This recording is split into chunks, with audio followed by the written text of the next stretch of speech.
Welcome to Noir Alley, your weekend excursion to the dark side of Hollywood. I'm your host, Eddie Muller.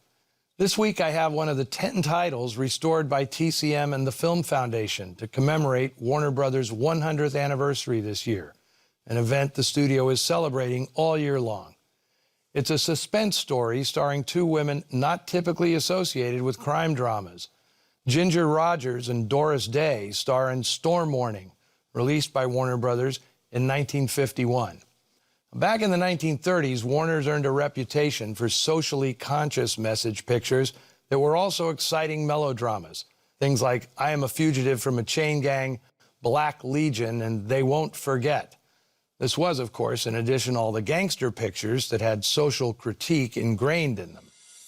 In 1949, producer Jerry Wald decided to take another stab at a socially relevant thriller with a story by Richard Brooks and Daniel Fuchs about a New York model who stops in a southern town to visit her sister, only to stumble on a murder being committed by a local gang, that gang being the Ku Klux Klan.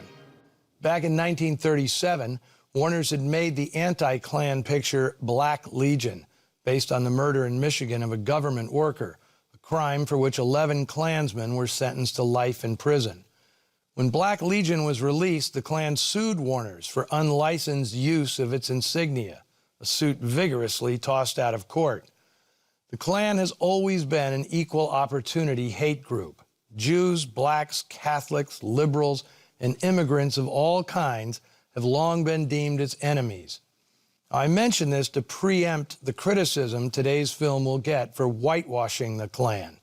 You're not going to see any evidence of racial persecution in Storm Warning. The Klan in the fictional town of Rock Point is presented almost benignly as a gang trying to keep its community free from outsiders. Studio boss Jack Warner was uncomfortable with explicit racial issues. He was afraid this hot-button subject would tank the film in southern markets. That's pretty much what happened in 1950 when Fox released the racially themed film No Way Out. Despite the praise that film earned, Jack Warner was well aware that No Way Out lost money because few theaters in the South would play it.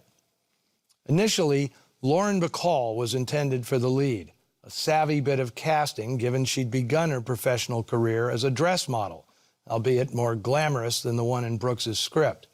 But Bacall refused the part.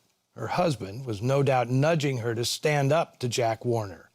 As a result, the studio suspended her indefinitely. Into the breach, days before shooting started, stepped Ginger Rogers. At this point, Rogers was a bit at loose ends, her glory days of flying down to Rio and following the fleet having long since passed. Although she'd won a Best Actress Oscar for 1940's Kitty Foyle, by the dawn of the 50s, Rogers was struggling to find good roles. This one was a stroke of luck, and she responded with a terrific performance. Casting of her sister was a stroke of genius.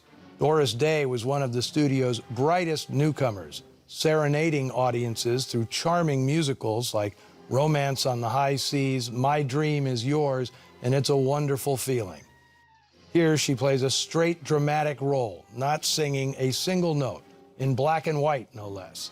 She's nothing short of a revelation, and Doris and Ginger are completely believable as siblings. Day was thrilled about making this movie, since Ginger Rogers was her childhood idol.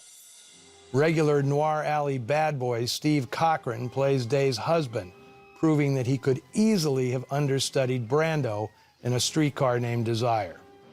District Attorney Burt Rainey is portrayed by future President of the United States, Ronald Reagan. This was a comeback of sorts for him, having recently broken his leg in a charity softball game. The slight limp he displays is not acting. Reagan is good in this, even if the character is a bit one-dimensional. The film was shot mostly on location in Corona, California, with DP Carl Guthrie providing plenty of vivid nightscapes that give the proceedings the requisite noir look. Made in late 1949 under the title Storm Center, but not released until the winter of 1951 under its new name, here is the recently restored Storm Warning.